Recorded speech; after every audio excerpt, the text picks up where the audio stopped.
All right, Lyman will not be joining us after all.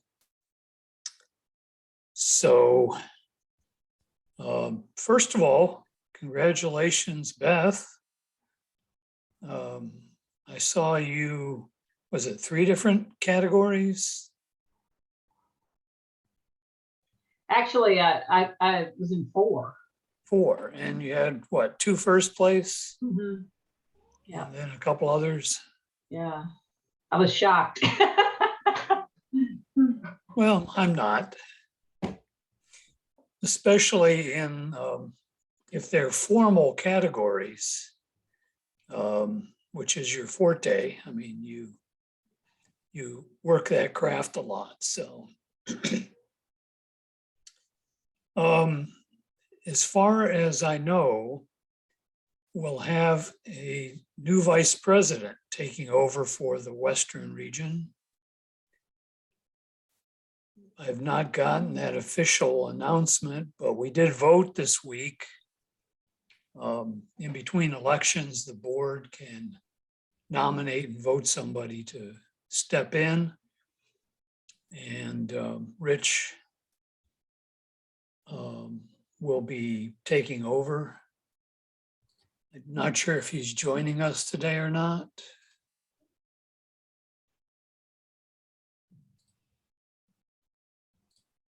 But at least not yet.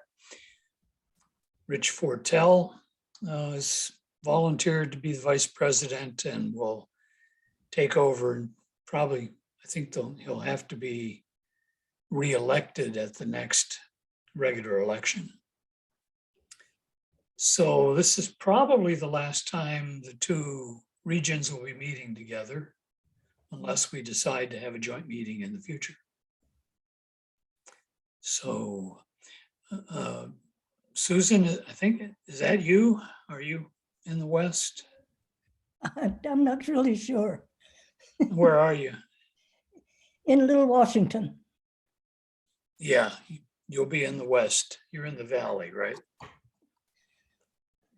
guess.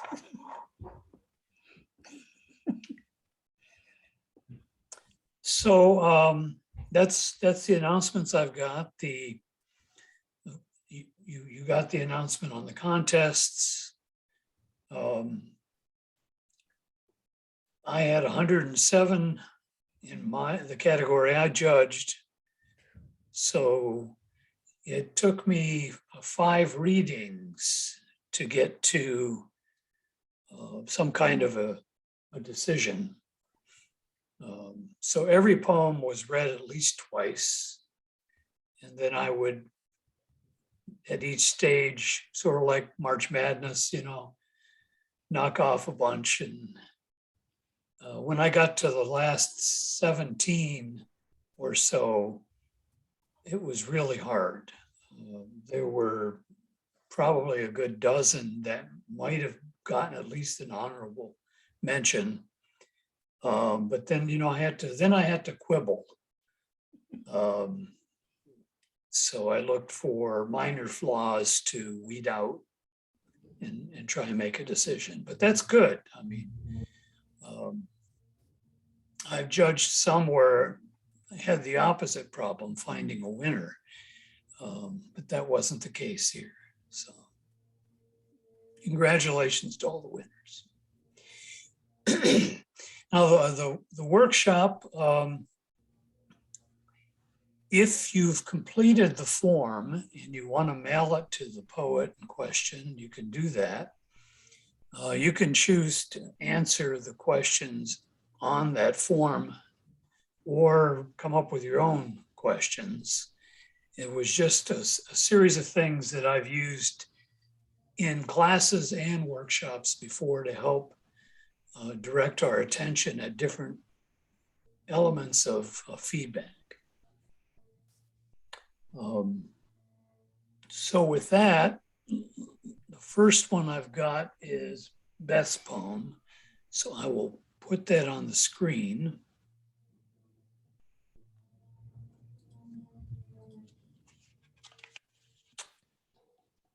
And No, that's not- that's David, not- Beth, I that's found not- absolutely nothing wrong with this. That is not what I wanted. Well, there's nothing wrong with David's background. I'll give you that. Well, Well, I'm used to the way we critique them and different groups, both in PSV and Riverside. And, you know, we try to be constructive, but like I said, this one's perfect. I even counted the syllables. There's nothing wrong. Can you see it or is it not there yet? No, it's there. There. All right.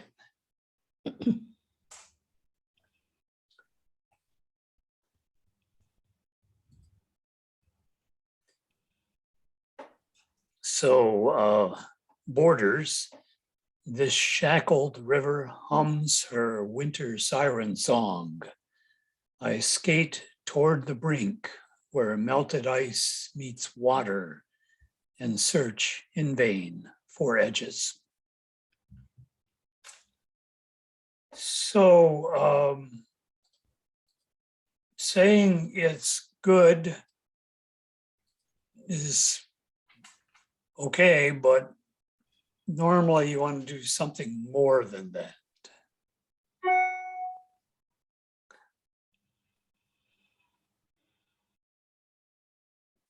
So I don't know if you want to go through the questions or how you want to.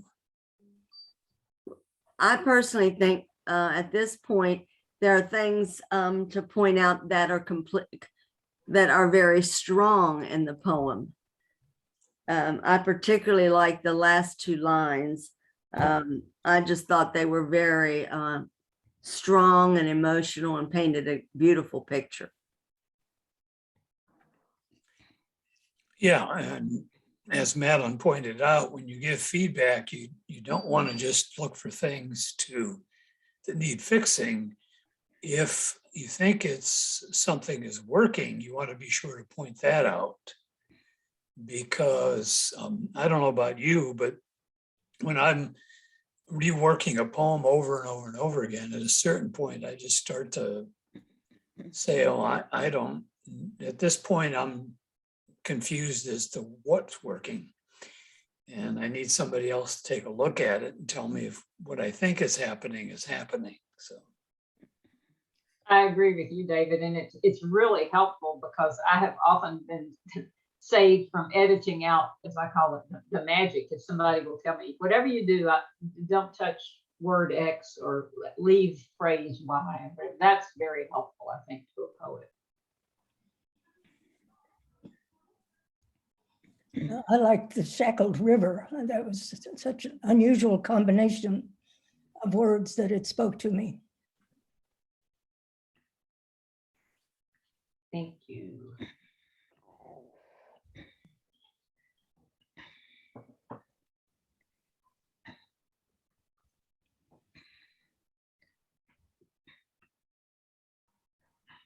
I like the overall image. It's very vibrant and visual. At the same time, I enjoyed the economy. I couldn't find one word that was superfluous, which is lovely.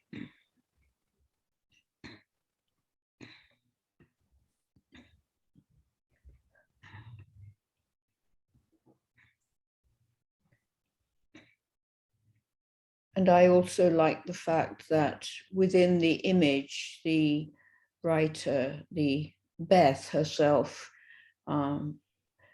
brings herself into it. So it's not sort of an observed description. It's a participatory image. The word skate in particular.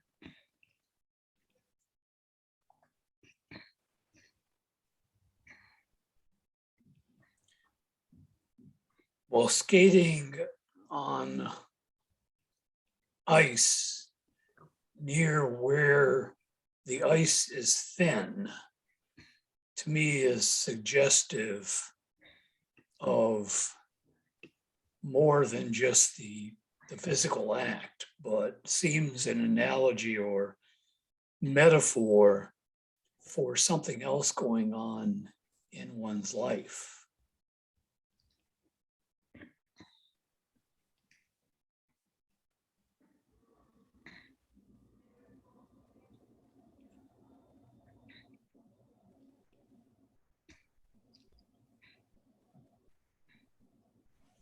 Some questions. Why no punctuation? And when I ask a question, it's not a complaint. It's just I think it's the type of poem that we're looking at that does not require punctuation or capitalization. Although if I had written it, I probably would have capitalized this. But be as it is, I think it makes it stronger the way she's written it. I'm so grammatical that when I write stuff, I probably use too much punctuation. And I think this is a good example of where punctuation is not necessary.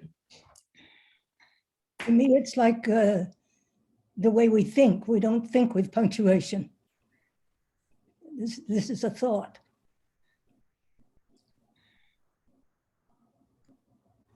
Well, and if the ice is melting into water, maybe the punctuation is, or the lack of it is imitating that image.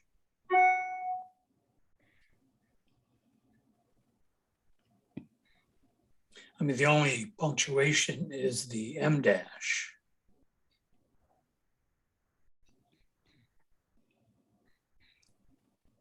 The only thing that I see that is bothers me a little, but it's minor, is that where melted ice meets is plural. And then when she says and search, it technically should be and searches, but then that messes up the syllables. So it's an example of where the syllabication is more important than the S, in my opinion. I think the I is the subject of search. That's what I intended. I Yeah. skate and I search. Yeah.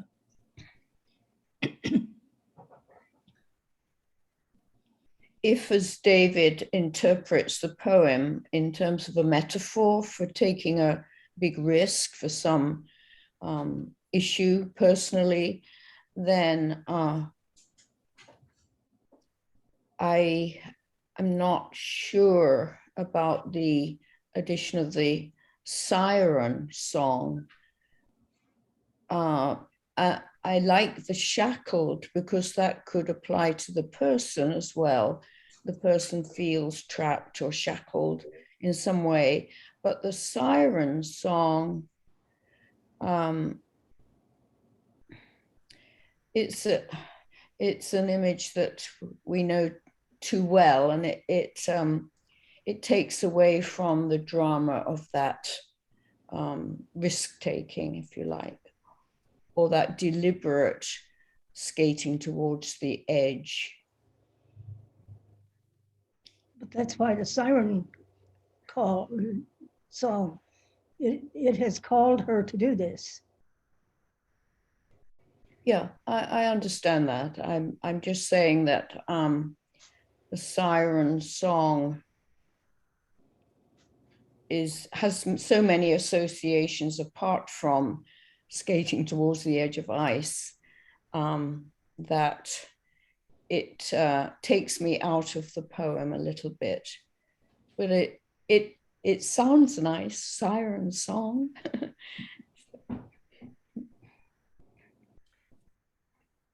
The imagery and the situation reminds me some of Stopping by the Woods by Frost. And the question that is, when he repeats the last line, is there a death wish in Frostpoem, or is there a risking of death somehow in the experience? The siren song along the edge suggests danger, if not death wish sounds too Freudian, but that kind of idea.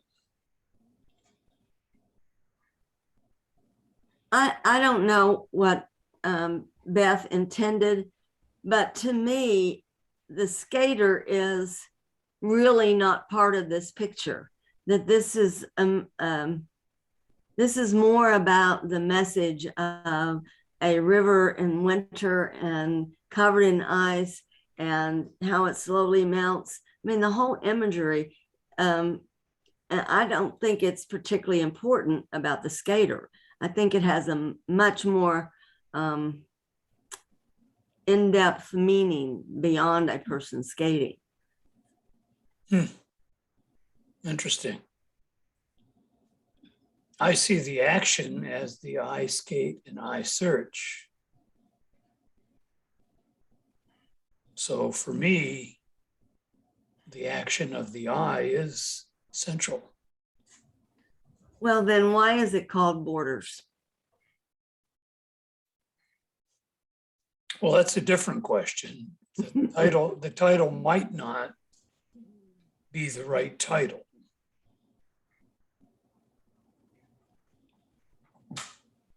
Or, I mean, it's common, I think of Whitman and many others, where water meets shore, where sky meets water meets shore, the edges of things are the places where the poet stands or walks to contemplate life and death and change.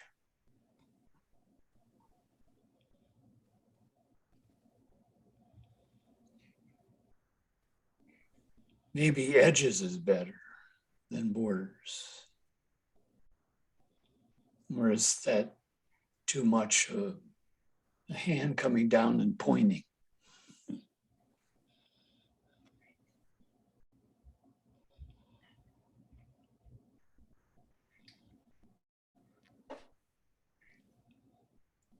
One thing you could do. Go ahead. Nope, go ahead. I just wanted to say one more thing. I have loved poetry since I was a tiny child, and my high school teachers almost ruined poetry for me because they wanted to analyze every little thing and try to figure out what the poet is trying to say in deeper layers of the poem. And I think the most important thing about poetry is enjoying the words, the flow, the rhythm, the picture it paints, instead of trying to analyze every little thing. And that's just my opinion, and I have felt strongly about that for a long time. So when I work with students with poetry, I try to focus on the positive. How does the poet paint the picture? Not why is the poet painting the picture? Well, certainly there are a lot of bad teachers out there. There's no argument with that. Especially since my experience teaching many who wanted to become English teachers, they didn't even like poetry. So if you don't appreciate something, it's hard to teach it well later. But to argue. I'll give you one last example. I was a very quiet, withdrawn student all through school, particularly in junior high and high school. And towards the end of my senior year in my senior English class, which was all advanced students, my teacher called on me to read. And usually you would read a verse or two, sit down, and she'd call on somebody else. This particular poem had the name of Madeline in it. Well, it's spelled differently. And she thought it would be neat to have me read it. Well, I started reading it and I kept looking at her. Don't you want me to stop? As it turned out, she had me read the whole entire poem. And when I finished and sat down, you could have heard a pin drop. That's because I loved the poetry, not because I was trying to figure out what the poet was saying. Coming back to the issue of borders, one of the things that strikes me in the poem is that she searches, or he searches in vain for edges, in vain. So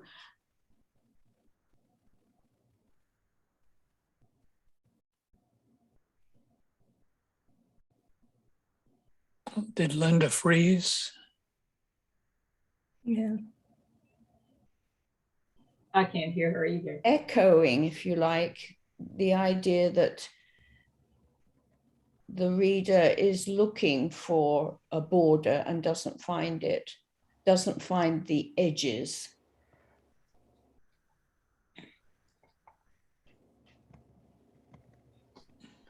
Linda, you froze up at one point in your comments. Yeah, I got a thing saying I'm unstable. You're not unstable. Your internet connection is unstable. Mhm. You Well, could did try, you hear much of it? turning off your video, and that Yeah. might. Did you hear much of what I said? Not sure. I think we Okay. missed a sentence or two. All I said was the in vain strikes me as important because the writer, the skater, is looking for that edge or the edges, the borders. And Mhm. so the title evokes that sense of she somehow wants an end to something, but she searches in vain. So I like Or if borders. not an end, maybe a clear demarcation. Yes, yeah, very nice. And I'll go off, if I get that message again, I'll stop my video. Are we going to let Beth comment at the end of this? Because I'd like to hear what she has to say. Only at the end. And the job of the poet when getting feedback is to listen and, if necessary, ask clarifying questions. None of us have the right answer, but I find it useful to hear diverse readers, even if they come up with something and I go, I don't know where that came from. It still can be useful. So yes, certainly she can say something at the end. But again, we're trying to give the poet feedback to see if what the poet was hoping was forming and shaping in the experience of the poem is at all what some readers are getting. So I could add another point, Beth.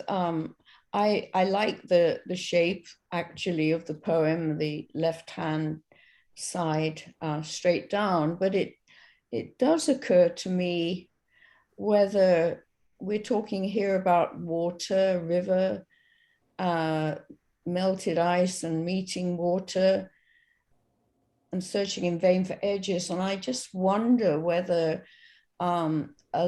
a jagged line on the left would help to give that sense of the whole thing is melting and not it's becoming different shapes, let's say. like water does as it melts. It's just a thought. I haven't tried to move your lines, but it could be visually quite interesting, I think. Hmm.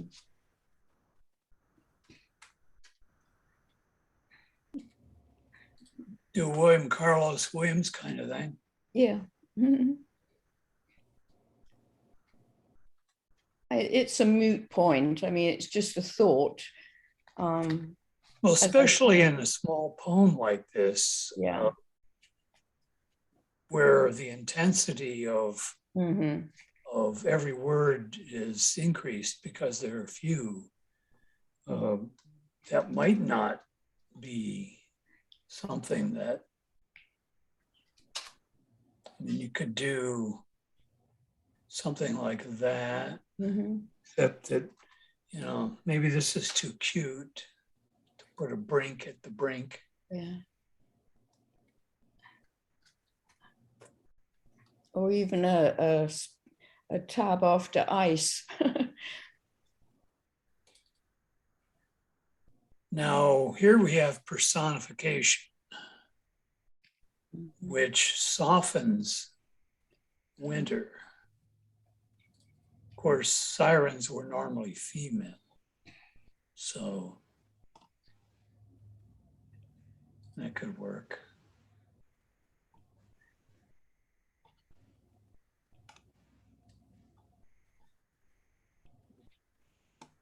So anything else about the voice or the overall effect on you emotionally or otherwise?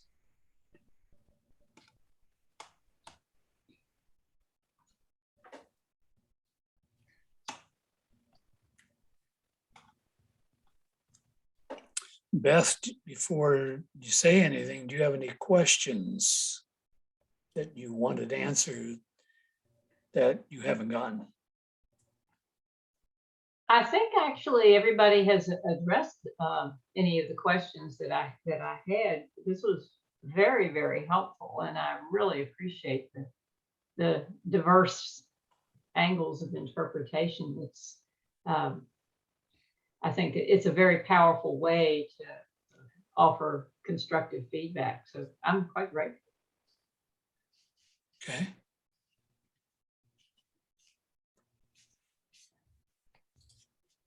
So again, if you did answer some or all of the questions on that form and you want to email those to Beth, please do so.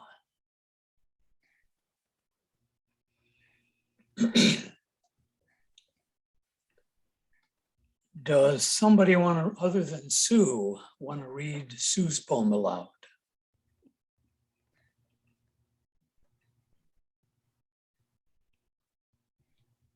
I think Madeline should read it because I've heard her read something that Because of my Southern accent. with your accent, I think you can do it justice. I have read this over and over again. We're in the South, so she doesn't have an accent. I do. She's talking about my West Virginia accent, and I believe this has, if I'm not mistaken, this was written with the idea of Western Virginia. Is that right, Susan? It's Virginia, actually. Virginia. Yeah. Yeah. There's not much difference between McDowell County, West Virginia, and Tazewell, Virginia. Well, if you're game, please do. Susan, is that okay with you? Absolutely. I'd love to hear it. Ballad of Sarah Shantz. When I was young and loving, Elijah Webb came by to call. I promised to wed sweet Elijah, for he was fair and tall. Mama, she give me a gown to wear on my wedding day. Papa, he set me down to talk. Here's what he had to say. Are you sure Elijah will fight? Papa said, holding my hand. Is Elijah strong enough as strong can be? Sorry, war's coming to our land. Do you hear me, daughter mine? Elijah must be brave and true. If he won't defend Virginia, he's not the man for you. I had to lie to Papa. I promised in Elijah's name. I knowed he was no fighting man. I loved him just the same. We was married that springtime. We plowed the land around us. We planted a peaceful time ahead. But war, it soon found us. Elijah, he don't believe in war, but he knowed what Papa said.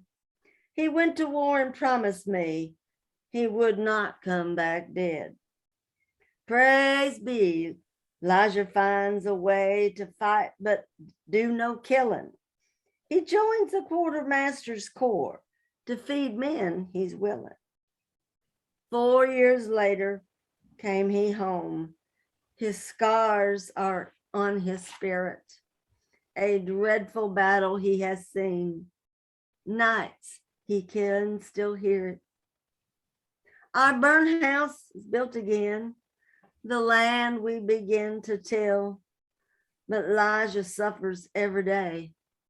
The war is with him still. We're grown old and our babies too, long past the war's ordeal. But Elijah daily relives that war. Some wounds will never heal. Some wounds will never heal. Thank you. I'm almost crying. Now I know how it should have sounded. Thank you.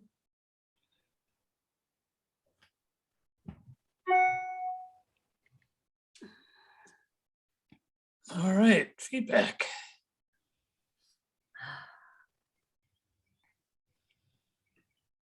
But before we dive in, I did have just a question, and I may have just missed the understanding of this. The spelling of Elijah's name shifts throughout the poem, and I wondered if that was intentional or if autocorrect went into that. No, it was intentional to make the line sound right, because the first time it appears, that's Lige. And then Elijah. Actually, I like the spelling with the H. You might want to carry it through that way. Well, to me, I didn't need that syllable, but maybe you're right. Yeah, I didn't catch that it wasn't 2 syllables. I just pronounced it the same way all the way through. Yeah, if you're gonna do 2 syllables, you might do L-I-J maybe.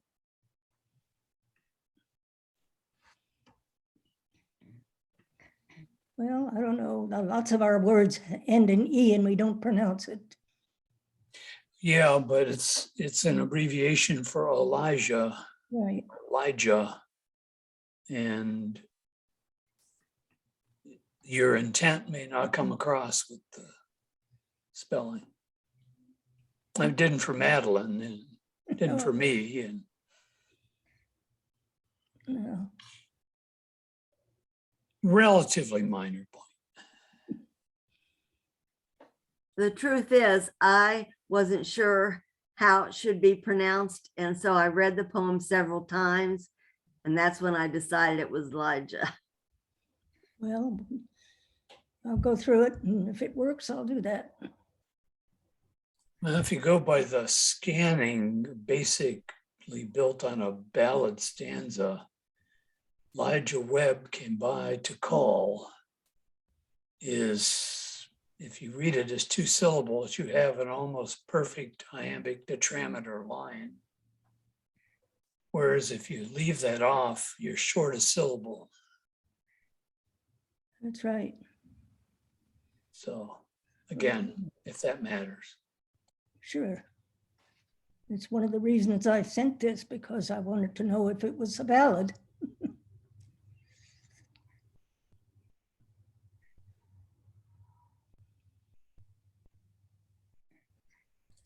Okay, other feedback.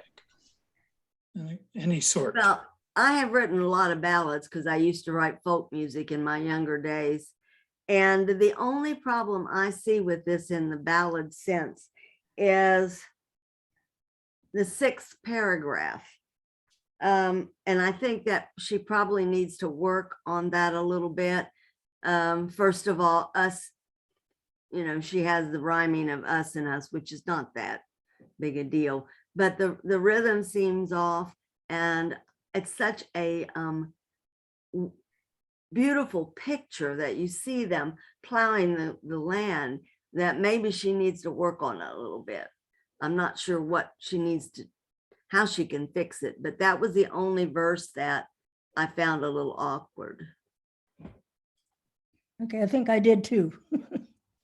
Yeah, it, like the first line is, I think we've only got 3 feet there instead of 4. Well, she could make around and found her rhyming words and just see if she can add some syllables to do that.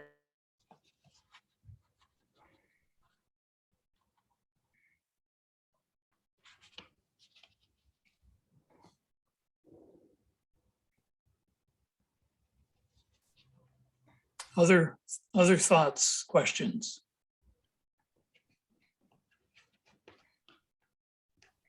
The I think only other thing I might mention, and it's no, again, it's no big deal, that ballads usually have a repeating verse. And I was trying to figure out which one might be repeating, and possibly, I don't know, you all might have a different idea, but possibly, do you hear me, daughter mine? That might be a verse that she might want to make the chorus. But then again, the last verse is so powerful that maybe you don't want a chorus. Yeah, I mean, obviously, if it were a pure ballad, you need the chorus. But if it's simply based on a ballad stanza, then we have the freedom to not have it. Although we do have a kind of a refrain at the end. But I don't think that refrain would work anywhere else. I agree. I think it fits best at the end. Yeah. And I love the line, "Our burnt house is built again." That and your final lines were really spoke to me. Beth, I didn't hear which line it was you learned, you liked. It's in there it is. Our burnt house, Yeah. Mhm. And I'm going to have to turn off my video because my computer's starting to go unstable too, but I'm still here. You might want to change babes to babies. It makes the rhythm a little better, even though they probably would have said babes, not babies. One thing about the line with the war in it, that folk were saying the rhythm wasn't quite there, and Sue herself said so. For me, being ignorant of the background here, it would be quite interesting to put in, but World War II, or, you know, Confederate War, or whatever it was. It would place the poem in a time, but maybe, Sue, you didn't want that. You wanted a more universal, you know, experience to come over. So it's just a thought. Like World War II soon found us, sort of thing. I think in Virginia, with the dialect, we would assume it was the Civil War. No, but I'm really thinking about the rhythm. So the Civil War soon found us. We could say that. They never would have called it that. No. No, Or the Union soldiers soon found us, or something. I don't know. It was just the thought of, it was more to add a little element of an era for me, that would have helped to bring the thing very much more alive. Well, if Sue wanted to do that, the only word that I can think of that could fit in here without sounding too academic, giving the tone, would be Yankee. If you could plop Yankee in there somewhere, that would address Linda's concern, I think. Yeah. Unless it is in West Virginia, in which case it could have been the Rebs. Your way. Oh.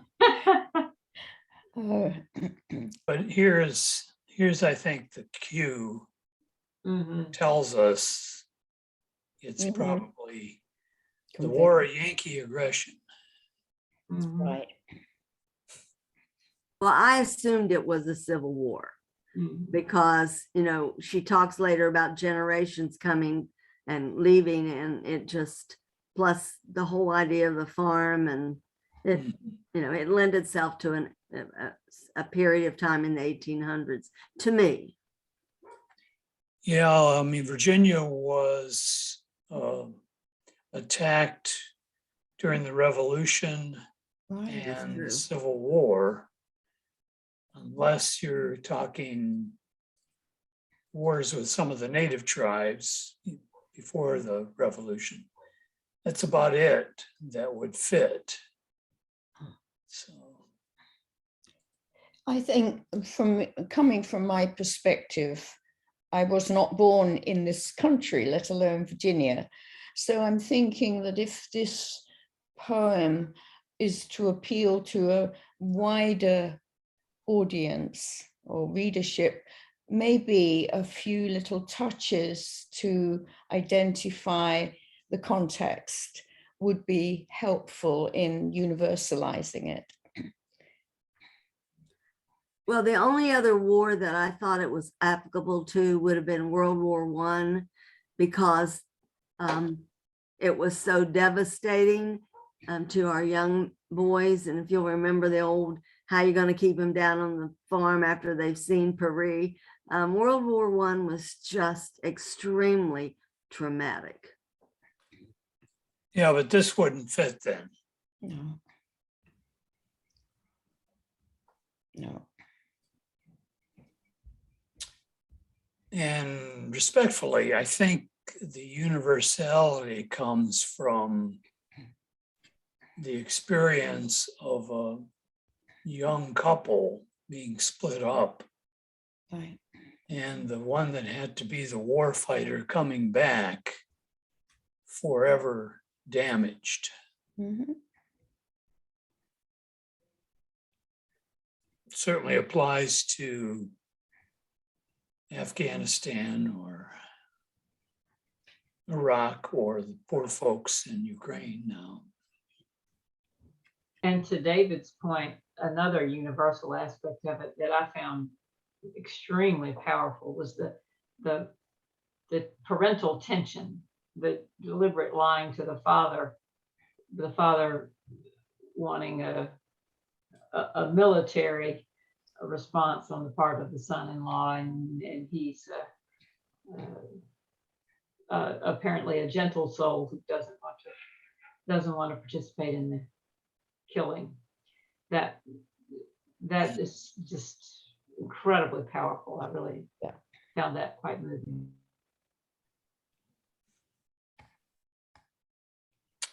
What about the handling of dialect? A dialect poem is always dangerous in that it can go over into being stereotypical rather than realistic. How did you respond to the dialect?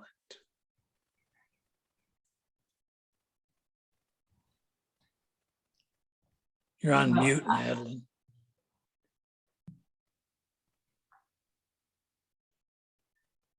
I think the language is fine. There were a couple places that were not consistent that she might want to check on as far as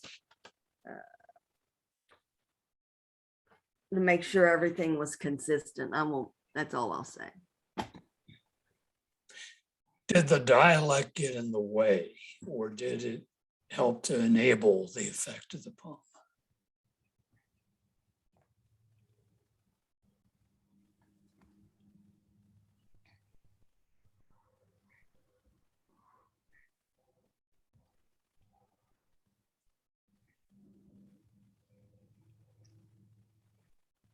I'm not qualified to speak to the dialogue, but it certainly added color for me.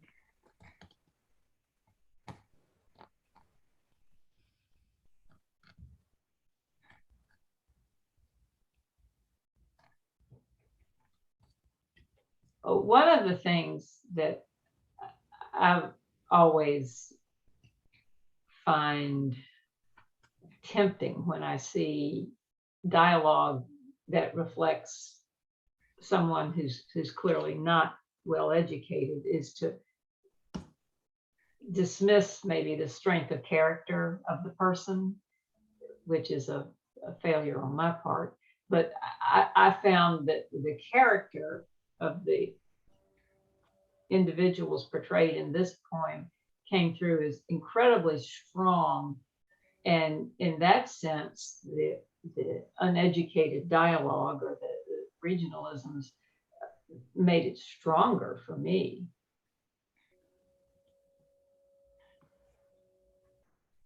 You're assuming a lack of education.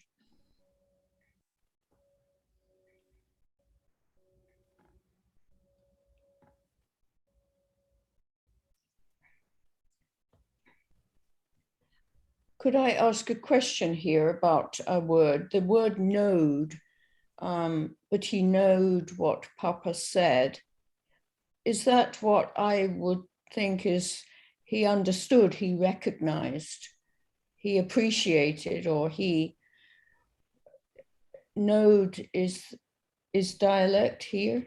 Is it? That's the way they say it in the mountains. Past tense of knew is knew. I knew. He was not a fighting man would be a transliteration into what we would call more correct English, but yeah, in the hollers, that's perfectly fine. Okay. I might add that I belong to a Facebook page about transplanted West Virginians and some other West Virginia things. And there's been a debate going on. Apparently somebody at WVU is doing research into preserving the Appalachian dialect.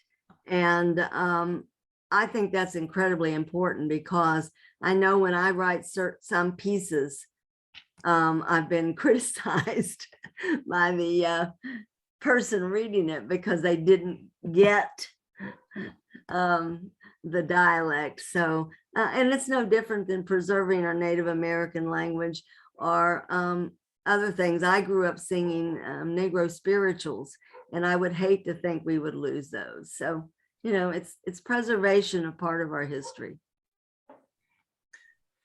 I remember when I was participating in a state program, we ended up at the University of Wise as one of our visits. And a linguist there who was born and raised in the area around Wise studied the Appalachian dialects. And she was talking about the way words were pronounced and used and everything. And I finally had to raise my hand and say, you know, I was born and raised in Pennsylvania in a suburb of Pittsburgh. And we had a holler and a crick. And she said, yeah, the dialect actually went all along. It isn't just in the South, it went all the way up into Pennsylvania along the mountains. I also remember that some elements of it, I believe, came from the Scots-Irish that were immigrants. And there were British linguists that had come over, I want to say 70 years ago or so, and were studying to try and get closer to the way Scots-Irish spoke in Ireland before they immigrated here. If you listen to the music, the dulcimers and all that, as well as our clogging, it very similar at times to what you'll see in either Scotland and Ireland. When I watch the Irish or the particularly the Irish dancers, It's, Yeah. to me, a form of clogging. Well, and you can hear jigs in a lot of roots music.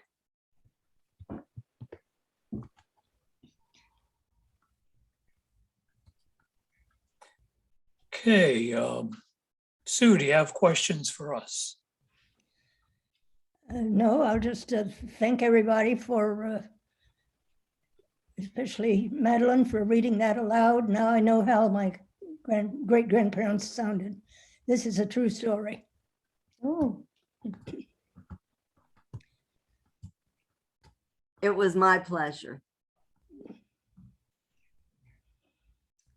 and I Well, would- and unhappily, we still are classist and regionalist, and we assume that somebody who talks like this somehow isn't smart or something,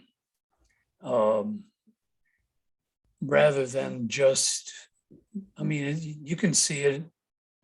I understand in England. I mean, think of how Cockneys are still looked down on in some circles. And just a reminder, Chuck Yeager is from Lincoln County, West Virginia. And thanks to that accent, for decades, you had pilots trying to sound like him, even if they came from Massachusetts. Although I think that's fading away now.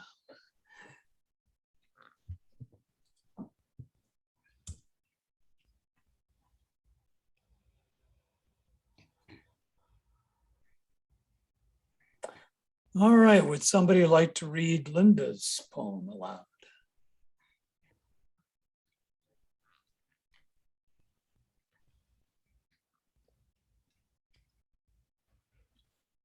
Beth, it's your turn.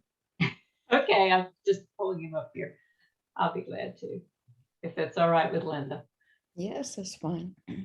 In the meantime, when Sam was little, he drew a rat scampering in the cellar where his father kept the milk and cheeses. Underneath, he wrote in careful pencil, I saw this big fat rat run so fast, but he won't be going nowhere. In the store, his father told the customers, mostly regulars in for loaves and spuds on spec, his son Sam would one day be a famous writer. Dad pinned the rat tail and his drawing on the wall. Every time the doorbell rang, it fluttered proud at high mast like the nation's red, blue, and white. After school, Sam asked his mother what Daddy meant. That's make-believe he puts in your silly head. No future lies in that. Get on with your homework and make sure you do your sums. Sam half did his sums, then wrote make-believe in big red capitals. In 8th grade, Sam sat at the back. All week long, he scribbled poems about the rat still trapped among the piles of cheese. Average, his report card read, could do better. Daydreams. Mother clattered dishes in the sink. He overheard her say, my hands are full. Sam's near grown. It's time he joined you in the store. Sam stared at his blank page. But high school graduation, your dad daydreams a highfalutin future for you, but get yourself a job to pay for it, a trade, like welding or better, plumbing. Sam's nightmares stank like rancid cheese. Dad got sick. Mother cooked chicken noodle soup and kept on selling milk, the cheese, the Spam. Then his prostate killed him and the dishes piled up. Sam dropped out, took bookkeeping at the local tech, ran the store full time, first 5, then 6 days a week, did the accounts and orders Sundays. In the meantime, Mother's bones got frail. She broke a hip. Sam no longer heard her clatter dishes piled up in the kitchen sink.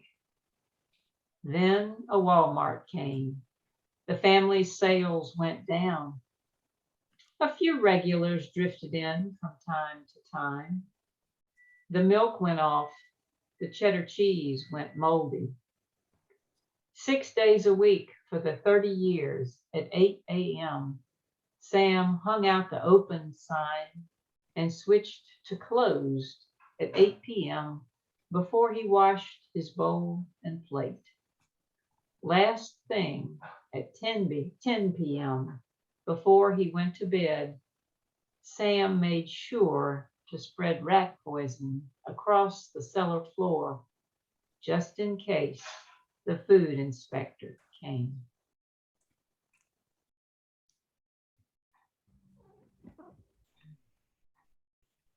I think this is a wonderful story, but thinking back to the worksheet you gave us, I think we probably could go through and delete a lot of unnecessary words that would make the picture, the poem itself, much more vivid. That being said, there's some lines in this that are terrific, so I wouldn't want to hurt those.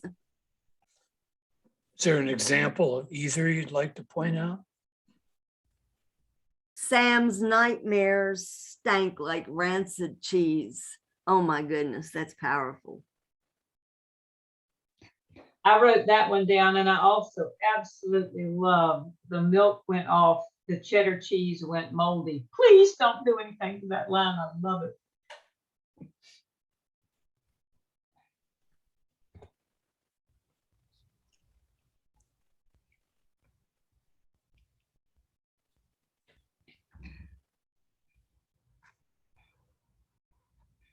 Along the lines of Madeline's comments, one of the questions on the worksheet was about verbs. And there were a couple of places I thought you had really great verbs, like that imagery of the pinning of the flag. I love that. And the flag flutter, the drawing fluttering with the when the door opened. That was a beautiful image. In contrast, I think it was stanza 7 when you're described when Sam is described as just being in the classroom. The verb for the 8th grade is sat at the back, and I wanted another pick. I couldn't picture exactly what he was doing. I wanted a different verb, like sculpt, lounge, whatever he was doing. I wanted a stronger verb than sat.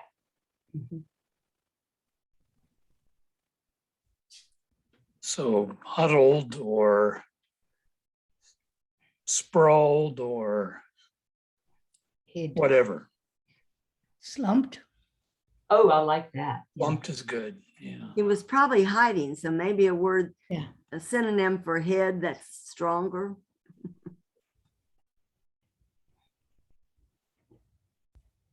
Well, slumped could be both disengaged and hiding. Crouched.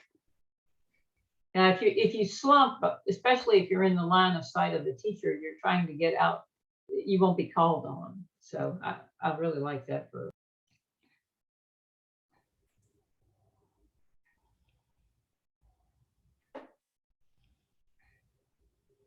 I also like the imagery of the clattering of the dishes, kitchen dishes, that carries through the poem.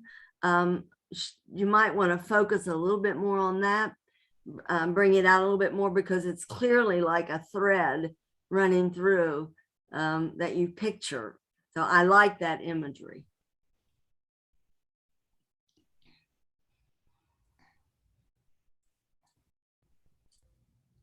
The first time, a couple of times that I read it, I was really sorry about Sam and the having to spread the rat poison, because to me, it was clear that he had given up hope. But then the next time I read it, I got to where where he got the note from the teacher, I think, that said he could try harder or something like that. Then I thought, well, maybe he's given in too easily. He should have gone ahead and done what he felt doing, and maybe he could write about something besides rats. He seems fixed on the rats. Well, when I left the family business, my dad wouldn't talk to me for a while without being angry. And probably about 15 years later, he said, "I'm glad you did that. It was the best thing you ever did." But he lived longer than this father, so. Piggybacking on what Susan said about the rat poisoning, I think that the beginning where he loves the rats, and at the end where he's poisoning is indicative of his dreams gone. He gave up his dreams and everything. Looks like he killed one there. Well, I didn't catch that. I wonder, I'm not sure about the ending. I like it, but then part of me wants something more or different. I don't know. I'm confused or conflicted. Just delete the last line.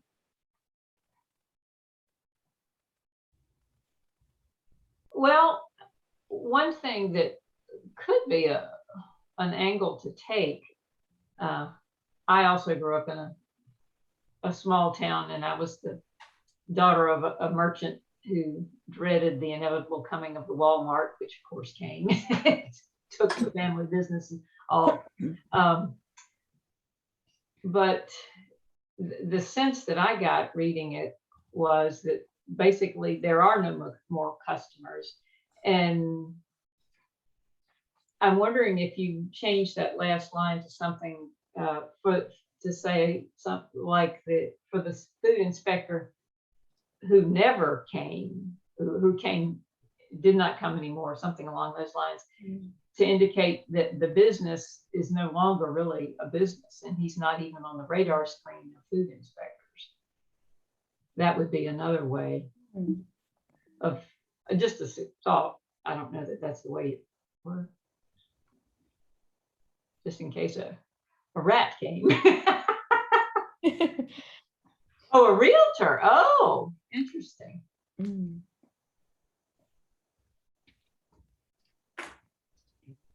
Oh. I think realtor is too fancy a word. Maybe something else that implies the same thing as he's going to have to sell the business.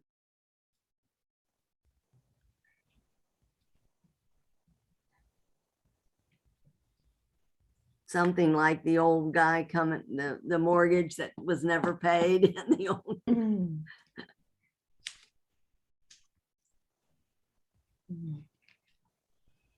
But if you look at the stanza with the Walmart in there, if he's only got a couple of people coming in from time to time, is deliciously vague. I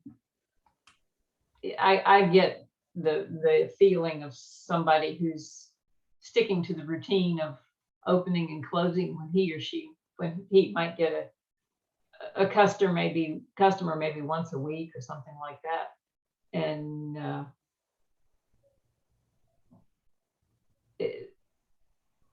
I think that to agree with David there on the last stanza,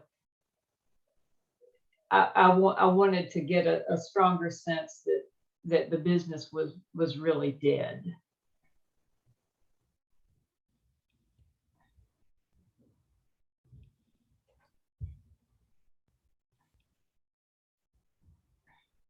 Another thing, just some little things that I thought would make it stronger, is to delete at 8 p.m. and at 10 p.m. In other words,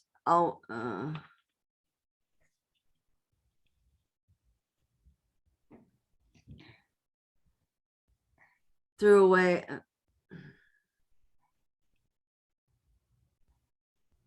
It's got it backwards. And I know I'm being arrogant by even moving your words around.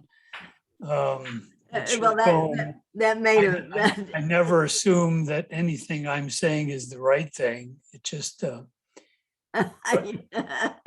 You're really confusing us now.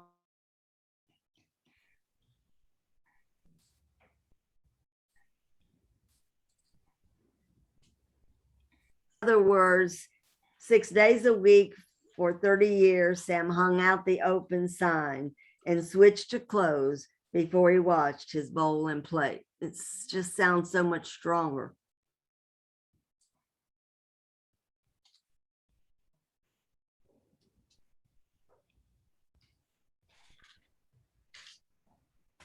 anyway.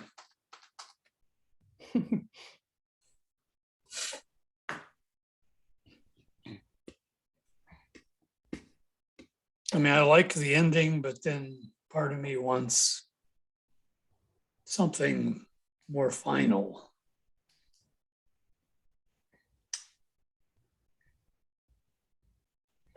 Other questions, suggestions, reflections?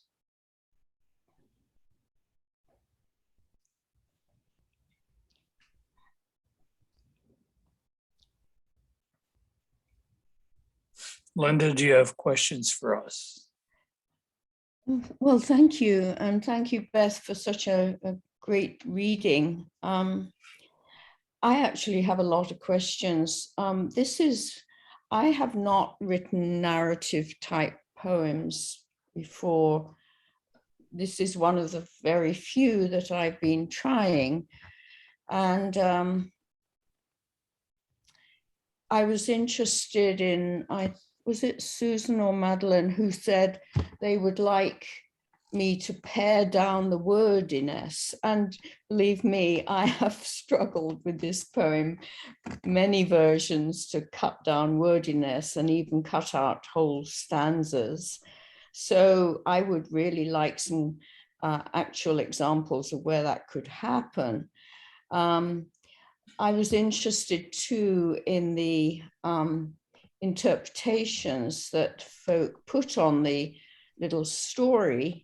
And I'm pleased that you had somewhat different nuances to what was going on, because I think I have my own idea, but you help me to reinforce what my own idea is in any further revision. I'm also interested, I wrote this poem originally for an English audience, and then I had to try to make it, as far as I'm able, into sort of an American context, and nobody mentioned that anything was amiss there. But if there are some things, I mean, for instance, the word spuds, I looked it up, but I wasn't sure whether spuds is something people say very often in this country. So that's another issue I would like heard. I also, form with this, I tried to make it fairly, if you like, conversational, but at the same time, I had trouble with the shape of the poem. And as you see, I have some 3-line stanza, 5-line and 2-line stanzas. And I tried to make those, I tried to give myself reasons why that happened. I wasn't quite sure that succeeded. So it's okay in a narrative poem to do verse paragraphs rather than specific stanzas. Yeah, and I'm not even sure if it fits the idea of a narrative poem. I mean, it's definitely a story, but as I say, I'm innocent where narrative poems are concerned. So I'm very happy to hear your comments, and they've all been very helpful. Well, to be real simple, if a poem tells a story, it's a narrative poem. Yeah, don't be too hard on yourself, because if you stop and think about narrative poems, everything from The Midnight Ride of Paul Revere to Hiawatha, which rhymed, to and I can't think of a good example of another kind, but A lot of Frost poems that are blank verse that Yes. don't rhyme, but they're Yeah. iambic pentameter. Yeah. Yeah. Yeah, I mean, the advantage of the verse paragraph is that the content and the story determine the breaks. Right. That's the important point. The story determines the break. Yeah. As far as the dialect of the quoted parts, it sounds like Merkin speaking decades ago. Mm.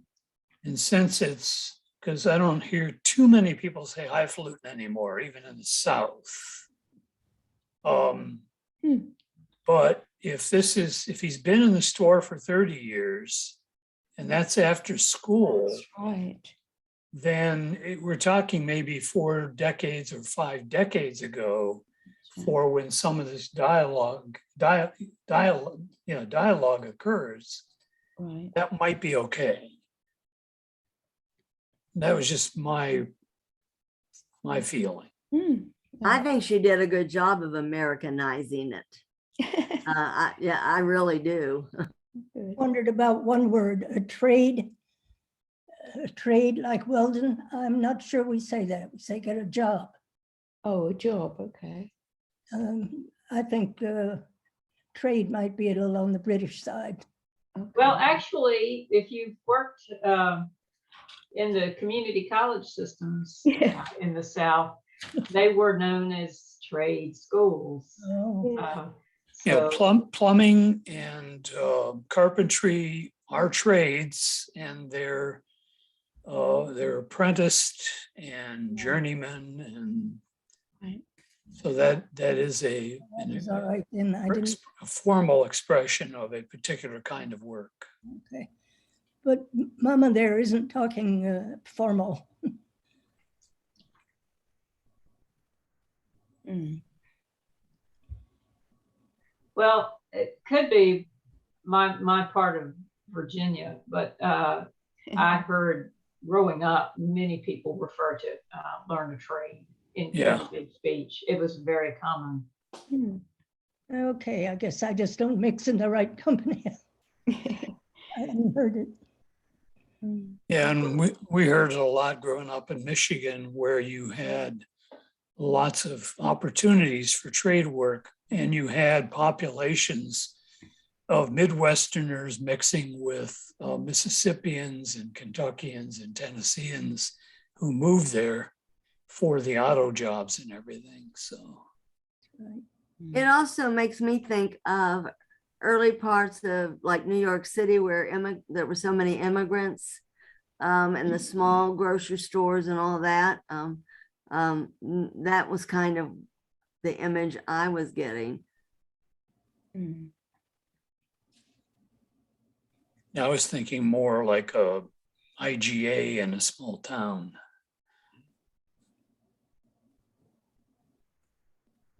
But works both ways. The word that tickled me was spam. Because that is like the most popular food ever in Hawaii. They eat it. And I don't think too many people around here eat spam now. But that being said, probably at the time this would take place, spam would be on the shelves. But it just made me laugh. Yeah. Well, when I think of spam, I think of Monty Python and their gift to Yes. the internet. The Mhm. word spam, Mhm. my memory is correct, came from the Monty Python skit. Well, when I've been in grocery stores in West Virginia, the dollar stores and that sort of thing, I often see rows and rows of tins of spam. And that reminds me of my parents after World War II, where you were lucky to get a tin of spam. It was luxury, at that time for them. We So got beans and spam and spam and spam and oh, yeah. anything else, Linda? No, again, I think my main issue with it is I'm not used to writing so many words, and it is the wordiness. I notice there's a word, the word these, there's a mistake somewhere, the 30 years. I didn't mean that, I just said 30 years. But other than that, if anyone can help me, you know, cut down on words, I'd be very happy. But thank you. I did not respond to it when I read it as being wordy. Oh, I thought there were some places where a more precise word or a different word would work, but okay. I wasn't sure you needed to cut back on the number of words overall. Oh, Sometimes I feel like my poems don't sound like poems because they're wordy. So one of the things I'll do, because I do write a lot of narrative poems, is I'll, you know, after it's sat around for a little while, I'll go back and read it again and just take my pen and cross out all these words I don't need. yeah.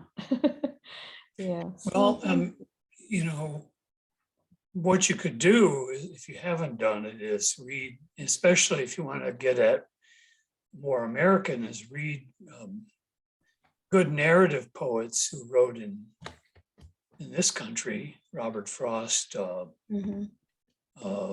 Randall Jarrell, people like that, who told stories, sometimes with dialect.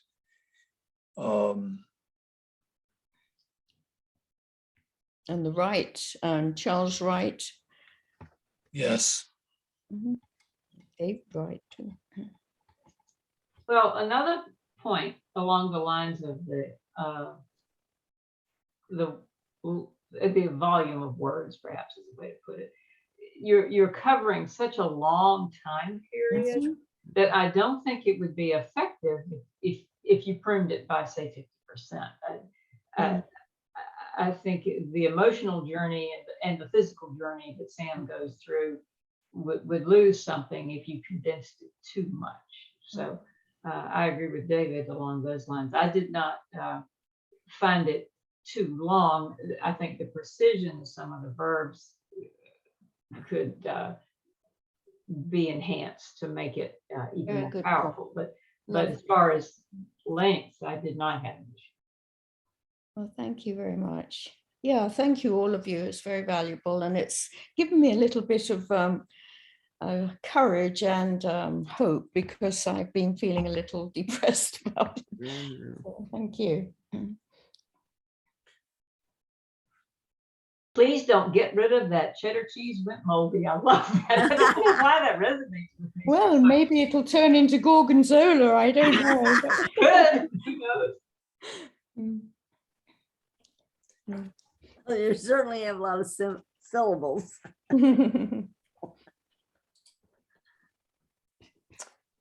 All right. So anything else for the good of the order? This was very, very helpful. And I love the tool that you shared, David. That was a really nice framework for us. So thank you very much. Well, as a reminder, if you did complete any part of the form, I'm sure most of the writers would appreciate receiving it as additional feedback. I apologize for not submitting a poem. And had I realized the baseball strikes would have been ended, I would have submitted one of my baseball poems.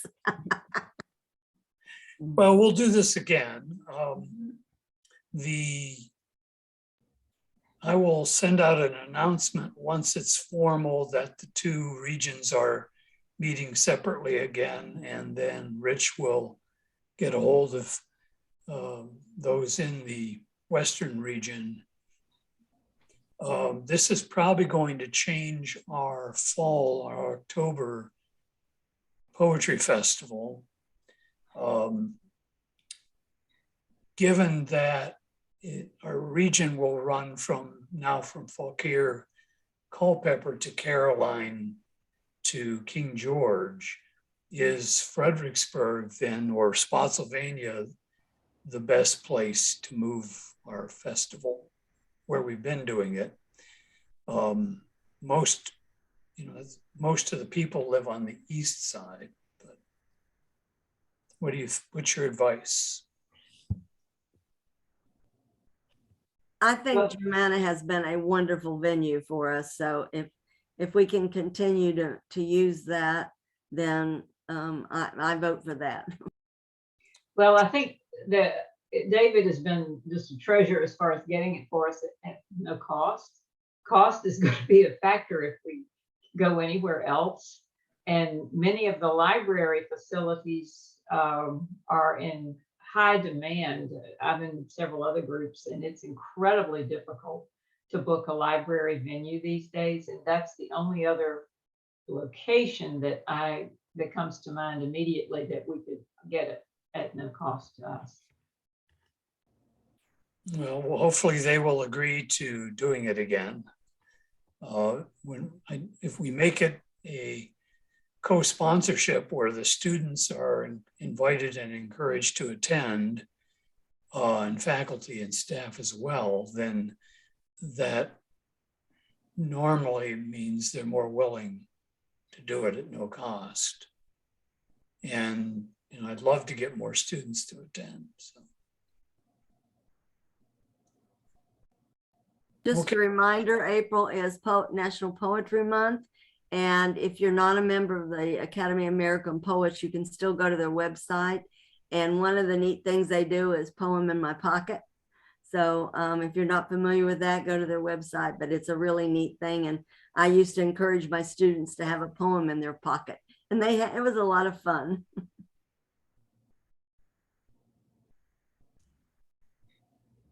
And David, you did get the third nomination. Did you recommendation for the Poet Laureate thing? Because I sent in 2 and then there was a third one after that.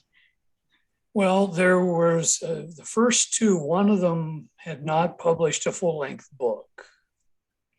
Well, I'm not concerned about the merit of them, but did you get the third one? Yes, I got 3 from you. Good. Okay, that's fine.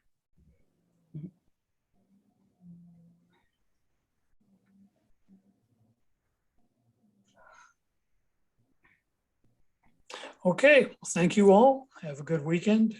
Take care. Thank you all. Thank you.